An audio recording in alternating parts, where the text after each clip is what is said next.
No react de hoje, Rita Von Hunt. Trabalho criativo, Rita Von Hunt, em 5 minutos. Bora? Então bora. Tá aí.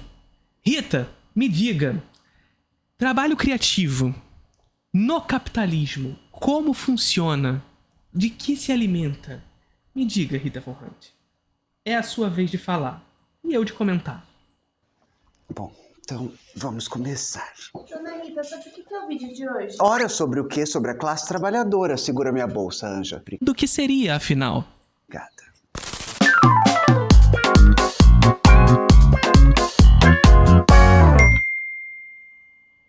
Tem uma questão aqui que é muito cara para nós, que é que a gente possa pensar qual é a classe que produz a arte. Mas mais do que isso, qual é a classe que legitima o discurso produtor da arte? E se você não tá me entendendo, você pode pensar o seguinte: fecha o olho. Gente, respeita os meus cabelos brancos hoje, literalmente. Eu tô vendo que tem gente de olho aberto, fecha o olho. E fotografa o que vai vir na sua cabeça, tá? 3, 2, 1, escultura. Escultura, escultura. Fica de olho fechado, próxima palavra, 3, 2, 1, artesanato. Artesanato, artesanato. Abre o olho. Qual era de rico e qual era de pobre? Sem... Perfeito. E aí, assim, além disso que a Rita trouxe aqui pra gente, a gente perceber a ideia de arte do senso comum, como a ideia de arte no senso comum está vinculada a uma suposta arte pertencente a um momento histórico específico. Então vocês com certeza já viram em discussões de Facebook, em discussões com seus pais, com sua mãe, eu não sei em que tipo de discussão você se enfia também nesses lugares aí, né? Mas enfim, você com certeza já ouviu esse tipo de discussão. Ah, o funk não é arte, verdadeira arte é o Davi de Michelangelo. Vocês percebem qual é a parada aqui? Vocês percebem qual é a parada aqui? Que tá inserida nisso? A verdadeira arte é o Michelangelo é o Davi de Michelangelo. E a gente começa a perceber como há um caráter de classe nesse tipo de discurso. Saca? O que é verdadeira arte e aquilo que não é arte está intimamente relacionado a uma classe específica.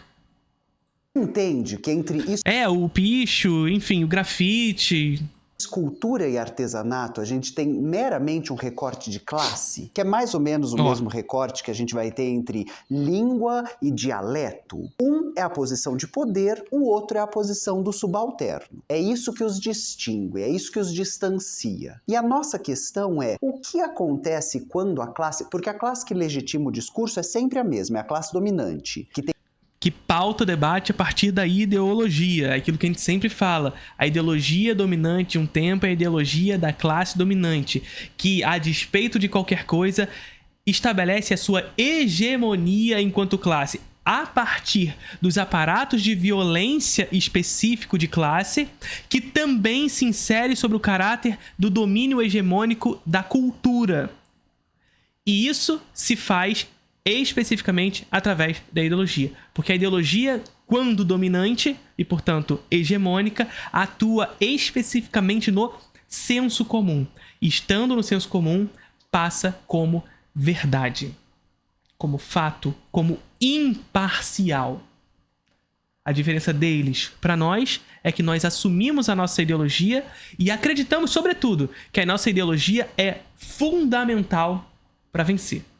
Você conhece o Introdução ao Cinema, o curso de cinema contínuo mais charmoso do Brasil. Ao assinar, você tem 1 ano de acesso à plataforma do curso com todas as aulas lá já disponíveis. Linguagem, teoria, história, crítica, política, filosofia relacionada ao cinema. São 2 aulas novas todos os meses, mais as aulas já disponíveis na plataforma. O que você vai encontrar por lá? Obra de arte na era da sua reprodutibilidade técnica, contra-interpretação, cinema como espelho, cinema como olhar, cinema novo, cinema clássico, cinema moderno, tudo. E você pode conferir todas as aulas já disponíveis na plataforma na página do Instagram do curso, @Introdução ao Cinema. E aí vocês vão me dizer, nossa, Felipe, só isso que tem no Introdução ao Cinema? Que absurdo! Pô, cara, tem uma porrada de aula lá disponível pra você, 2 aulas novas todos os meses, e você ainda quer mais. Então toma mais. Além das 2 aulas novas todos os meses, o Introdução ao Cinema também tem uma terceira aula bônus ao vivo, onde eu seleciono 2 filmes referentes às aulas daquele mês para que a gente possa discutir os temas daquelas aulas a partir desses 2 filmes. Esses encontros acontecem sempre na última terça-feira do mês referente. Calma, se você não puder participar ao vivo, as aulas ficam gravadas. Então é isso. Ao assinar a Introdução ao Cinema, você tem 1 ano de acesso à plataforma com 2 aulas novas todos os meses, mais uma aula extra onde a gente discute as aulas daquele mês a partir de 2 filmes específicos no encontro ao vivo.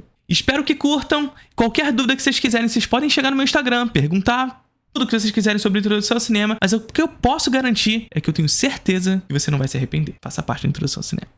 Tem o poder de dizer o que vai ser e o que não vai ser. Mas aqui o nosso debate é outro, a gente ainda tem classe trabalhadora produzindo arte? E eu espero que você saiba que eu vou contar pra você que a resposta é cada vez menos. Então bora lá. Tem um estudo de pesquisadores na Inglaterra, eu vou deixar o link aqui, que eles vão fazer um panorama de quantos trabalhadores e trabalhadoras das artes, e aí eles vão contar com atores e atrizes, musicistas, gente das artes plásticas e autores e autoras dos anos... assim, eu acho, tá? Olha só o que eu vou falar aqui. Eu acho que a concepção de classe que a Rita tá usando aqui é uma concepção diferente no sentido que, assim, ela não tá falando de classe burguesa e classe trabalhadora. Ela tá tratando as distinções da classe trabalhadora também, tá ligado? Eu acho. Vamos seguir. 70 para cá, o número de pessoas que vieram da classe trabalhadora, que os pais eram da classe trabalhadora, no Reino Unido caiu pela metade. E é importante dizer para vocês que o número já não era muito grande, tá? O estudo vai revelar que a geração nascida entre 53 e 62 tinha mais ou menos 16% de pessoas na classe artística. Então, os trabalhos criativos desempenhados por pessoas da classe trabalhadora, 16%. 40 anos depois, então quem nasce entre 93 e 2002, esse número se reduziu de 16,4% para 7,9%. A cada 100 pessoas trabalhando nas artes, nos trabalhos criativos, 7 pessoas tinham vindo da classe trabalhadora. Você está entendendo do que eu estou falando? Quando a gente está pensando em gente das artes plásticas, atores e atrizes, autores, a gente está pensando a produção de cultura imagética, de significado, de símbolo, de signo de um povo. E essa produção, cada vez mais na história, está sendo menos feita pela classe trabalhadora e mais pelas classes remediadas, as classes médias, a pequena burguesia e as classes dominantes. É o que eu falei, existe uma distinção aqui das classes que ela tá falando dessa pequena burguesia e das classes dominantes. Então ela tá meio que dividindo em 3. Tá? Mas, assim, para além disso, a gente ter a compreensão de que cada vez mais o pobre faz menos arte por 2 tipos de tipificação. Em primeiro lugar, deixa ela falar mais um pouquinho. Don't touch, it's art. Os autores do estudo vão apontar que isso é um alarme porque a gente está vendo uma redução da mobilidade social. Os trabalhos criativos costumam ser, e aqui eu não estou falando apenas dos artísticos, os trabalhos criativos costumam ser os trabalhos mais bem remunerados numa sociedade. E que cada vez menos a classe trabalhadora tem acesso a esses trabalhos, nos diz alguma coisa para onde a gente está caminhando. Assim... Aí tem as 2 tipificações do porquê que o pobre cada vez menos faz arte na sociedade capitalista. Primeiro ponto, a gente tem que ter a compreensão de que o pobre faz arte. Só que ao fazer arte, essa arte é tipificada de outras maneiras. Por um lado, o pobre fazendo arte faz artesanato. Por outro lado, o pobre fazendo arte faz uma arte que não é verdadeira. Vocês estão entendendo o que eu tô falando? Porque a concepção de verdadeira arte é concebida pela classe dominante, que estabelece o discurso dominante a partir da ideologia. Então, sempre quando eu falo com vocês aqui sobre bem-fazer artístico, saibam que eu estou falando de alguém, e quando eu falo alguém aqui, eu estou falando de uma classe dominante específica, que estabelece os paradigmas necessários para vincular determinada arte ao que se confere enquanto verdadeira arte. Então, quem define o que é verdadeira arte é a classe dominante. E quando essa classe dominante define o que é verdadeira arte e passa a inserir esse debate no senso comum, a partir da ideologia, se assimila nesse mesmo senso comum que aquilo que é produzido pelo pobre não é arte. Não é arte. Ou não é arte porque é vulgar, ou não é arte porque é artesanato. E a segunda tipificação nisso tudo aqui é a concepção de que a arte produzida pelo pobre é assimilada pelas classes dominantes. E quando assimilada pelas classes dominantes, se tornam verdadeira arte. E isso é histórico. Aconteceu com jazz, aconteceu com samba, acontece com funk. Acontece com rap. Tá ligado? Tá ligado? Quando o funk passa a tocar nos condomínios quando o funk passa a tocar nos condomínios de grades fechadas, ele alcança legitimidade.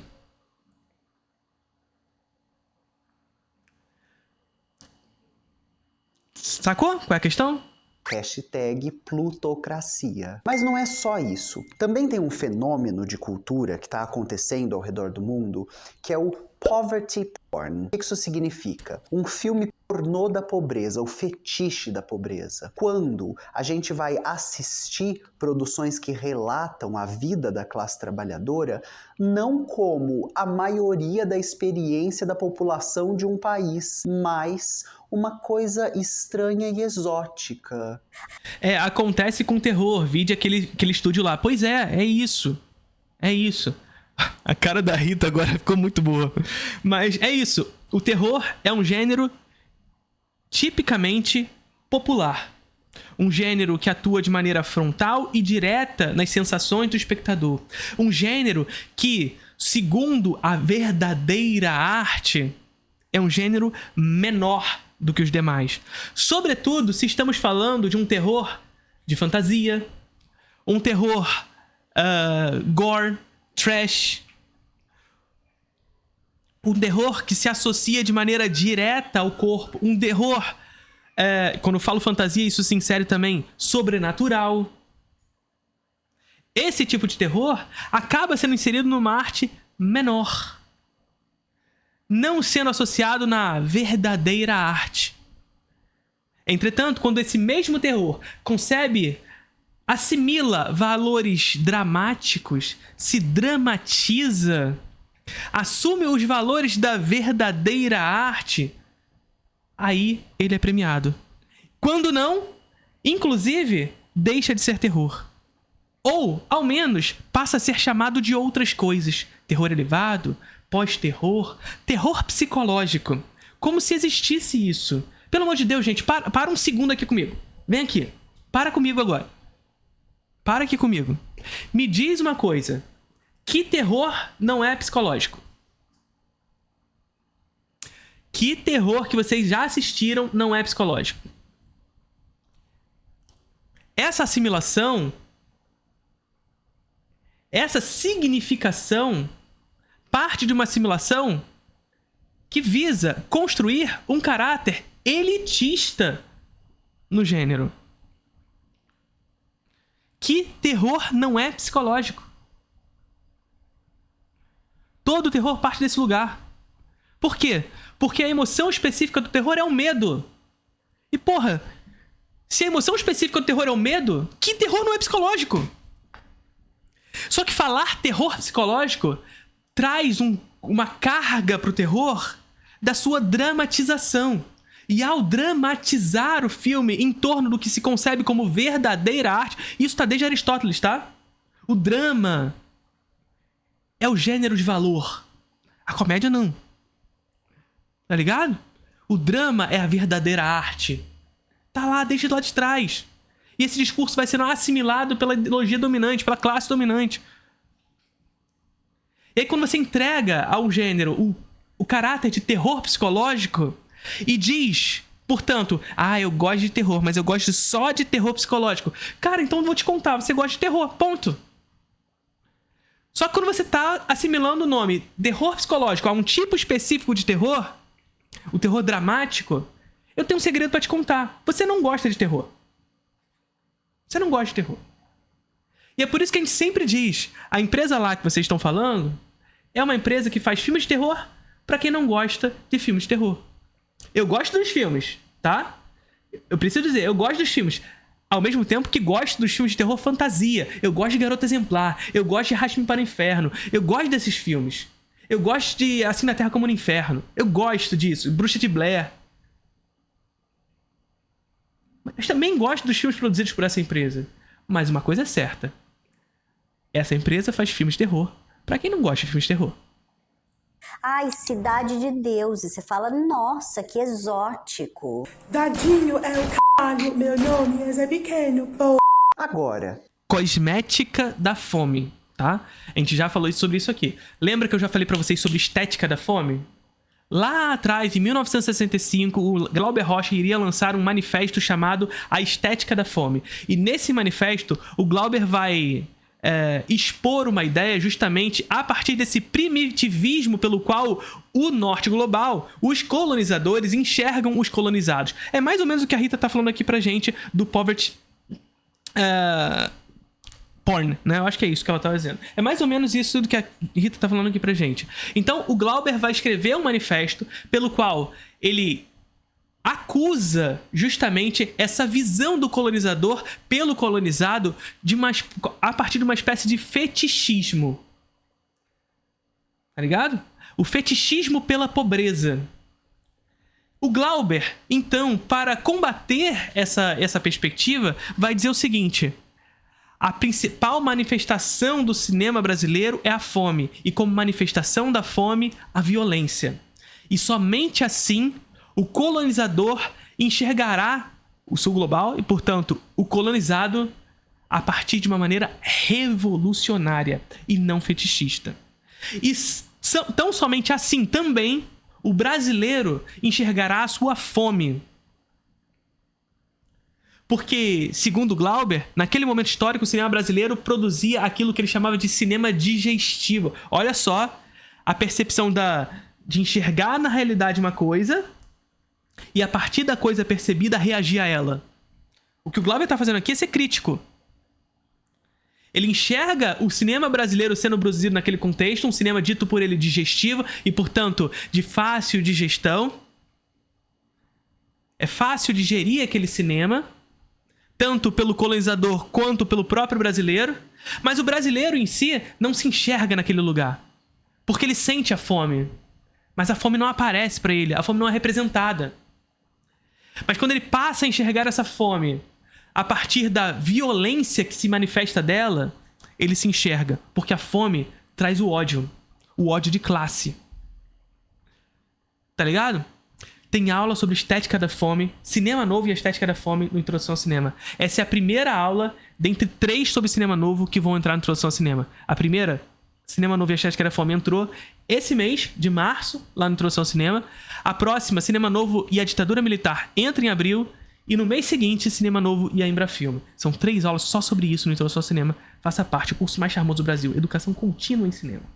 se a classe trabalhadora não é a classe que produz as narrativas sobre si, como será que Live serão exclusiva essas hoje. narrativas? Sobre o que elas falarão? Como elas veem a classe trabalhadora? Como a classe trabalhadora vai ser retratada nas obras? Deixa eu ouvir de novo. Sobre si? Se a classe trabalhadora não é a classe que produz as narrativas sobre si, como será que serão essas narrativas? Sobre o que elas falarão? Como elas veem a classe trabalhadora? Como a classe trabalhadora vai ser retratada nas obras se não é ela que produz? Perfeito, é isso que a gente estava falando agora. O Glauber, quando faz a estética da fome, ele faz justamente para reagir de maneira revolucionária a um tipo de olhar específico que vem do norte global para o sul global. Especificamente, tratando de uma visão colonialista do norte global frente ao sul global. Naquele momento histórico, o primeiro e terceiro mundo. Tá ligado? Ou seja, de como os colonizadores enxergam os colonizados sob uma característica primitivista. E que, portanto, era preciso reagir a isso. Esse era o papel. E é basicamente isso que a Rita tá falando aqui pra gente. Se o Glauber lá em 65 já fazia isso, é a gente perceber hoje. Se hoje o pobre não faz arte, e quando faz, não é inserido sob o contexto da verdadeira arte, ou é inserido sob o contexto do artesanato, quem é o representado? Porque esse representado não está sendo feito por ele mesmo. Quem será? Tá ligado? Bom, se você não sabe, aqui no canal a gente fez um vídeo tem um tempo sobre as LGBT. O que acontecia quando não éramos nós que produzíamos as narrativas a nosso respeito? A gente era vista como um bando de f***da. Tem mais coisa. O que a gente vai vendo é, à medida que avançam as plataformas de streaming, as narrativas que poderiam ser narrativas sobre a classe, as dificuldades da classe, se tornam narrativas sobre outras coisas. Nunca antes na história do planeta houve tanta ode à riqueza, talvez nos anos 80, com Dynasty. Mas agora, quando você pensa nos seriados que vão pro top 1 das redes de streaming, e é uma escola de gente milionária, que a galera de 17 está sendo interpretada pela galera de 30, né? Mas enfim. Uma juventude descolada que usa drogas. Um bando de rico que anda de iate. Inclusive, isso está resultando numa nova trend estética, chamada Old Money. E assim, vale dizer, eu não assisti nenhuma dessas séries, que vocês sabem que eu não sou muito aficionado por série, mas vale dizer que isso aqui não é necessariamente uma crítica no sentido de fazer com que essas séries se tornem ruins por conta disso. É aquilo que eu sempre digo pra vocês, é possível gostar da coisa e criticar os seus processos. Vestir-se como alguém que tem dinheiro há mais de 2 gerações. Quando a classe dominante consegue fazer com que a classe dominada tenha por ela admiração, apreço, desejo de ficar parecido, respeito, a gente vai ficando cada vez mais distanciada da ideia da justiça social. Gente, quando a Rita botou ali The Crown, eu me coloquei no lugar. Porque minha esposa, ela é viciada em fofocas da monarquia inglesa. Minha esposa viu The Crown, e depois que ela viu The Crown, ela fica no TikTok atrás de todas as fofocas sobre a família real inglesa. E eu fico pra ela, Bruna, pelo amor de Deus, por que você tá vendo isso?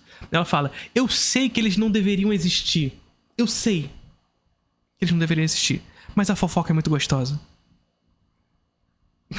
Do ódio de classe. E não existe ponto sem nó. É um projeto que a gente está vivendo. Deixa eu ver se eu consigo dar um exemplo mais próximo de nós. No Chaves, o burguês safado, seu barriga, é o vilão da história. E a gente, como plateia, é treinada para odiar ele, para gostar do trabalhador. Ela tá atrás dessas fofocas aí com a Kate, né? O professor está escondendo a Kate. A Kate tá aqui no meu quarto. Tem o porão do Luigi e o quarto do Felipe. A Kate tá aqui.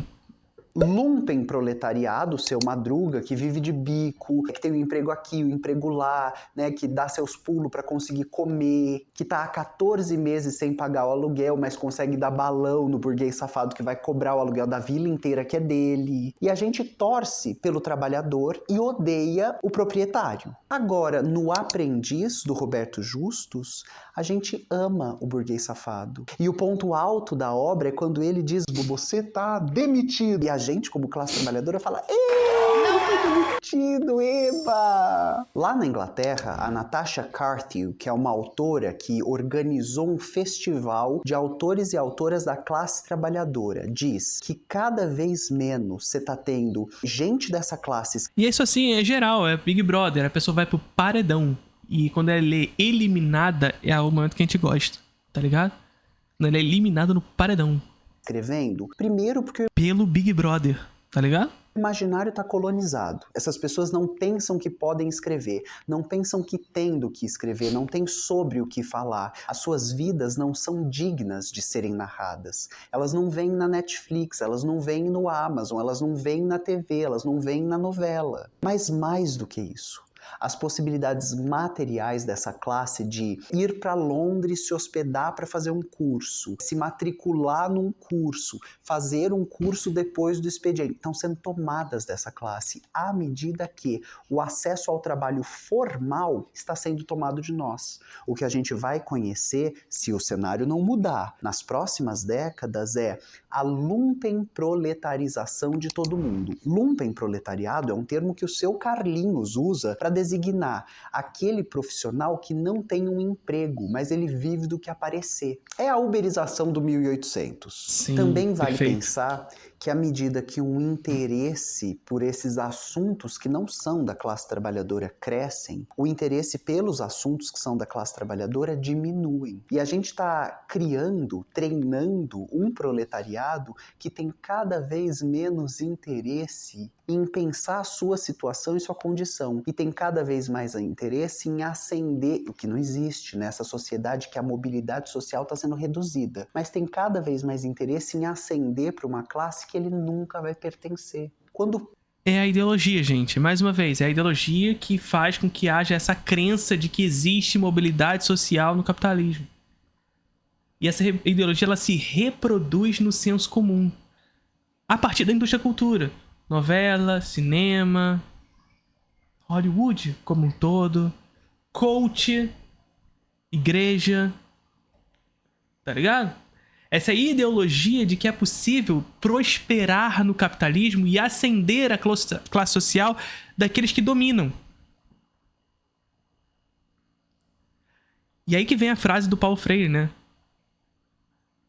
Uma educação jamais será libertadora quando o desejo do oprimido é ser o opressor. Tá ligado? Então, assim, uma educação libertadora parte do pressuposto da distinção, da extinção de classes.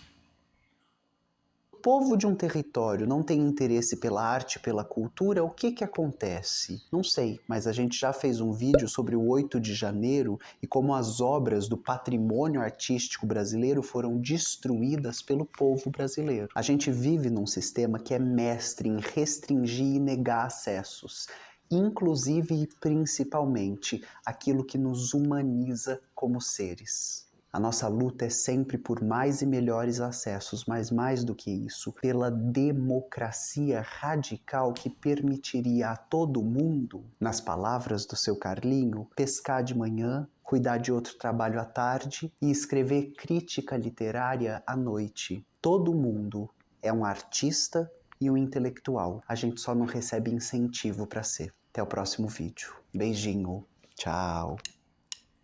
Beijinho. Rita Von Hunt, maravilhosa. Deu pra gente discutir bastante sobre arte, falar sobre cinema novo no Brasil, falar sobre produção de cinema no Brasil, sobre esse contexto, discutir o que é arte, sobre a questão da ideologia dominante. Beleza? Então, beleza. Tá vendo aquele vídeo ali? Vídeo exclusivo para membros. Faça parte.